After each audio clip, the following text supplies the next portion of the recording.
Shalom saudara-saudara, mari kita bersatu teduh dengan Mazmur 85.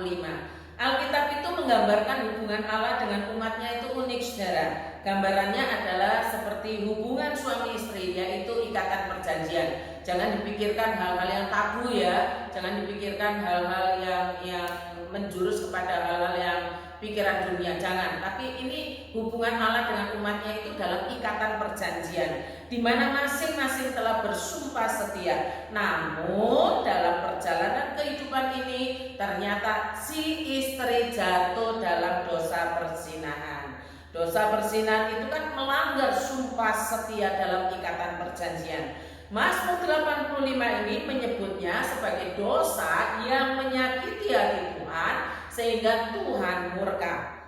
Karena menyakiti hati Tuhan, maka umatnya didisiplin dengan cara dibuang. Setelah waktu pendisiplinan telah lewat, umatnya disuruh pulang kembali ke Yerusalem.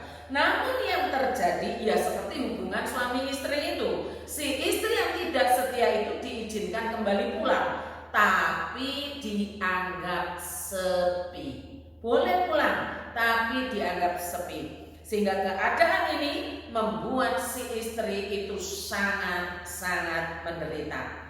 Mazmur 85 ini mengajarkan kepada kita yang digambarkan sebagai istri yang tidak setia itu, yang diizinkan pulang tapi dianggap sepi, untuk menaikkan permohonan akan kebutuhan rohani yang dalam. Nah ini caranya gini, ini yang Tuhan ajarkan lewat Mazmur 86. Sudah tidak setia tapi Tuhan terima, tapi kok rasanya dianggap sepi ya. Mazmur 85 inilah petunjuknya saudara.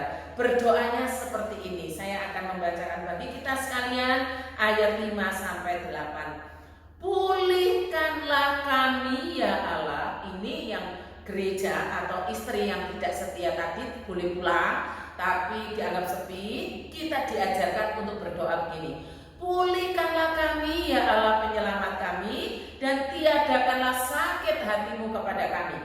Artinya kita diajarkan butuh pemulihan. Kita yang tidak setia ini butuh pemulihan rohani. Untuk apa pemulihan itu? Jawabannya dalam terjemahan lain saya baca begini.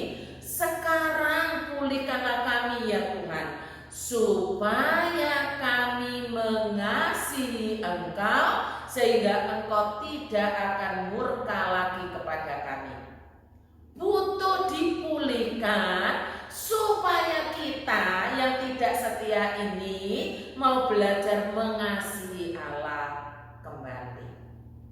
Apa buktinya mengasihi Allah? Taat itu saudara. Butuh pemulihan rohani. Lalu doanya saya lanjutkan begini. Untuk selamanyakah Engkau murka atas kami dan melanjutkan murkamu turun-temurun? Apakah Engkau tidak mau menghidupkan kami kembali sehingga umatmu bersuka cita karena Engkau? Diajari apa dalam doa ini? Ketika kita yang tidak setia, Tuhan terima kembali, tapi kita kok aku ini dianggap sepi ya. Rasanya antara balik dan tidak itu kok doain, tapi ya memang balik. Nah ini kita diajari ketika jatuh dalam dosa berzina itu sebenarnya kita sudah mati. Kesadaran ini yang mau ditimbulkan di dalam diri kita.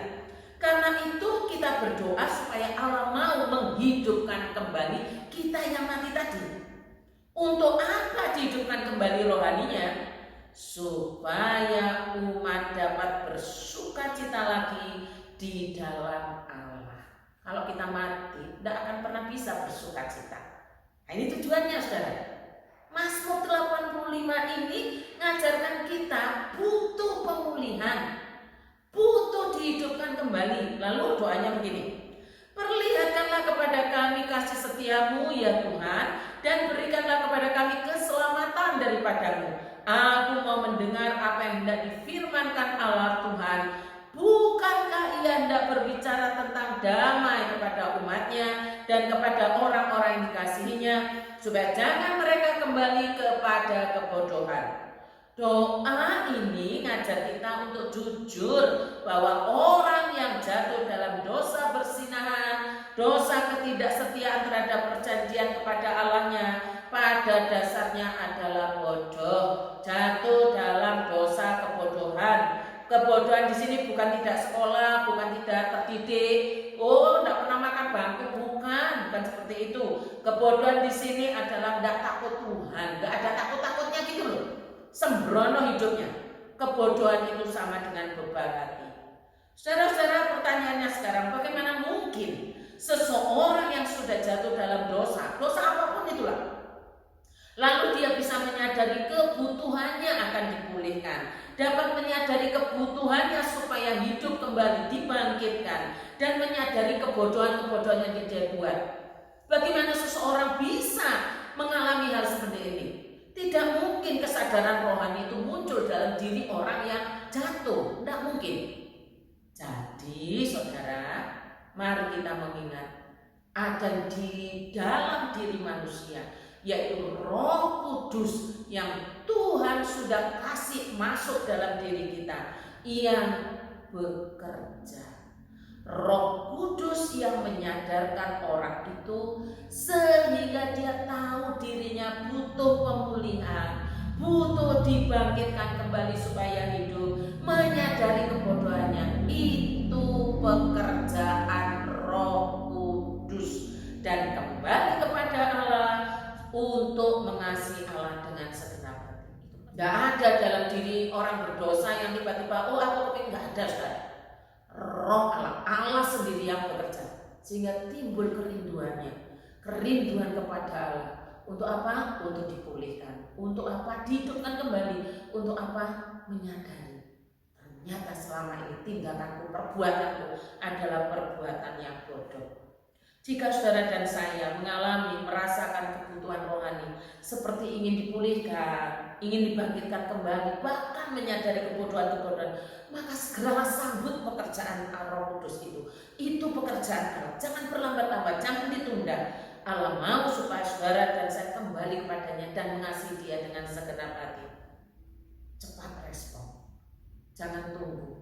Bahasa zaman sekarang saksik. Jangan berlambat-lambat. Kebutuhan rohani itu ditimbulkan oleh Allah. Tuhan memberkati kita sekalian. Mari kita tunduk kepala kita masuk di dalam doa.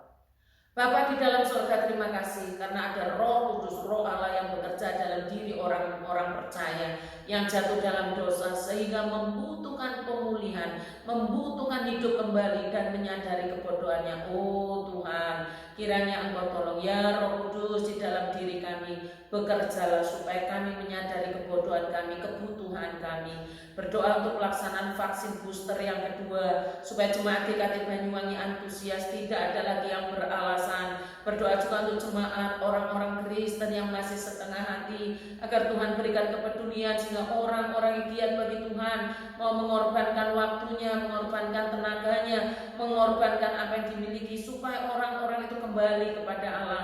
Kami juga berdoa untuk pemberkatan Nika Novando dan Yohana bulan Januari, Edwin dan Keisnya bulan Februari. Tuhan tolonglah supaya pernikahan ini adalah pernikahan karena rahmat Allah.